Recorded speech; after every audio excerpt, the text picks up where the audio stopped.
I'd like to show you a tool to facilitate writing exercises for Chinese characters. Specifically, it's about the stroke order, and the stroke order is best seen from an animation that shows the character being written. Let's see what I come up with. So the first thing that you see is, of course, an input field for Chinese characters. So let's put something in there. And once these characters are loaded, you see that on mouse over, they go into writing animations. And so this is the most basic way that you can use this tool. So you can just look up characters, and that's already quite useful.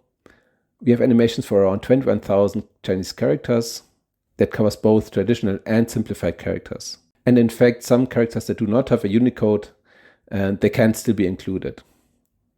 So right now you can see that there are only 2 special characters, but we can add more. And if you have any, just let me know and I will add them to the database.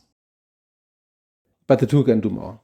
First of all, there's a special display mode that only shows the animations without any distractions and only very minimal controls.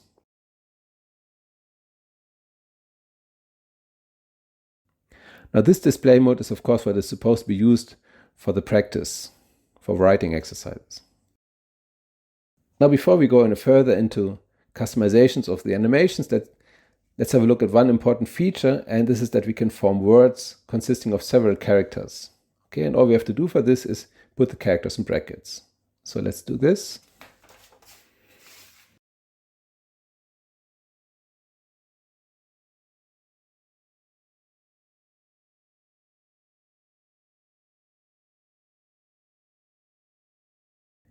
And you see that for the characters in brackets, we now have one animation. And so for this, you can show the animation for a word consisting of up to 4 characters. Now, another great feature is that this display mode that I mentioned before can be accessed directly. And in fact, you can see that all the information is in the URL, and you can manipulate or you can use the tool directly through the URL. But of course, you would be missing out on other great features. And we will have a look at those next. So we've already seen that here it says download PDF. Now let's have a look at that PDF. Okay, what we find is a very basic exercise sheet that we can print out and practice our writing. And the QR code that you see here directly leads you to the standalone display modes, and it actually puts you directly at the character that it corresponds to. And the way it works is that there's an additional parameter in the URL, and we can also directly access this here. Now, if you don't like the QR codes, you can also just put one per page, like so. Or you can remove them entirely, like so. Okay, so far we've only used the default settings for the animations. Now let's have a look at how we can make some adjustments. Okay, so these are the global adjustments. We can change the grid, pretty simple. We can change the size, that's also pretty clear. Now note this only affects the character size on this page, so it doesn't affect the display mode or anything else. The speed setting is also pretty obvious. So this 100 here just means 100%. So if you want half the speed, you just set this to 50 and so on. Now this directly affects the animation here and also the display mode. And you can directly see the effects of these adjustments in the demo on the right-hand side. Okay, now let's get to the main parameters for the animation. And to understand this, let me first explain that every stroke animation basically has 3 phases. Phase 1 is the drawing phase, which just means that the stroke is being drawn. Then phase 2 is the move phase. So this means we move from the end point of the last stroke to the start of the next stroke. And then phase 3 is a short waiting period. So we wait for a brief moment before drawing the next stroke.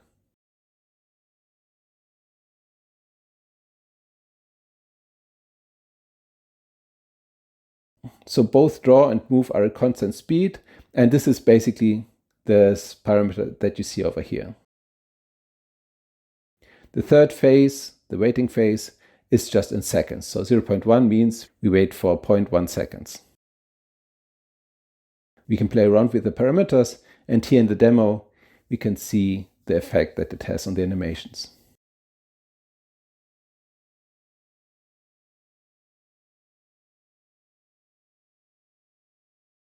Now, a lot of characters have both very short and very long strokes, and a constant drawing speed does not always seem right in those cases.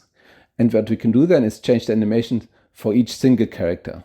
Okay, so far we've seen adjustments global adjustments for all the character animations at once. And now we will see how we can make adjustments for every single character. For this, we enter edit mode. And now you see these two symbols over here. And let's first have a look at the symbol on the right-hand side. And this lets us choose between different variations that we have for the character animations. Okay, like here, so you see that there are different variations. And of course, they're all very close, but they are indeed different. And they may even have different stroke orders, as you can see here. And so in this case, it would be a Taiwanese variant, which has a slightly different stroke order. Now, these variations in the stroke order leads to a small problem, because for some people, some of the animations might not seem correct. And well, the default animations should always be correct for Hong Kong. But of course, we want to be able to change the stroke order to give full flexibility here. And indeed, with the tool, we can actually do this. We can choose basically any stroke order that we want. And in particular, we can change to and from Taiwanese stroke order, just as we prefer.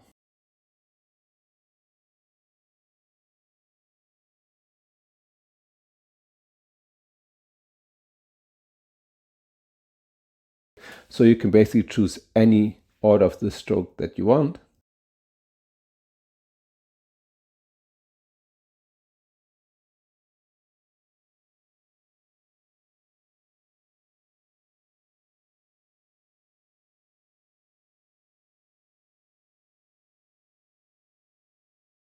Okay, now let's go back to the drawing speeds. And again, for some characters, we might see a need for fine-tuning of the drawing speed. And we can do this in two ways. So one, we can change the overall speed. And so note that this is again a percentage. And all this does is we override the speed parameter that you saw before, but only for this single character. Okay, so this will change the overall speed. But again, if the character is unbalanced, so if it has very short and very long strokes, then we need to have a look at the numbers on the right.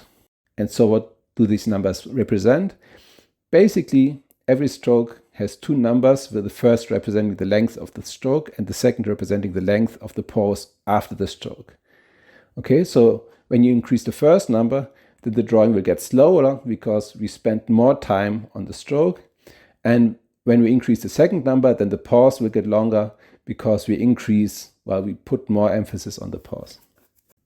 Okay, and that's pretty much it. So we can adjust each stroke in every character separately and make the animation exactly the way we want it. Now that we're able to make all these adjustments, there's one more requirement to make this tool actually useful, and this is, of course, the ability to save all these adjustments. Okay, and this is what we can do up here. So we can save a new session, and we get the corresponding 9-digit ID that we better write down somewhere. And now with this session ID, we can save any further changes. We can load the session, which I can demonstrate now.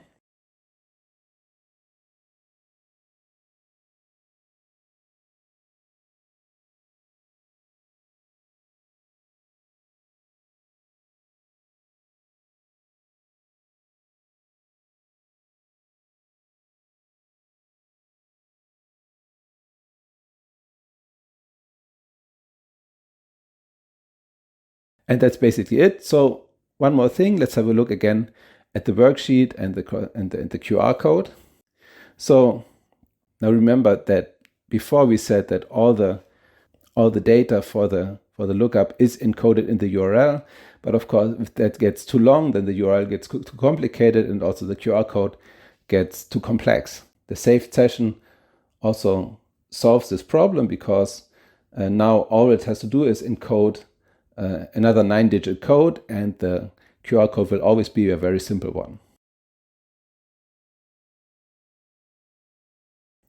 Now, note one thing, that the display code and the edit code that you saw before, those are not the same. Okay, so the display code is a public code that you can share with anyone. All you can do with this is get to the display mode and practice with these animations.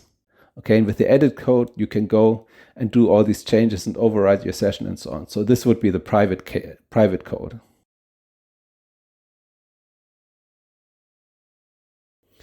Okay, and this is all there is to it. I hope you find this tool useful. Let me know if you have any comments or suggestions or anything, preferably via email. And also let me know if there are any special characters that are still missing from the database, and I'll do my best to add them. All right, so thanks and bye-bye.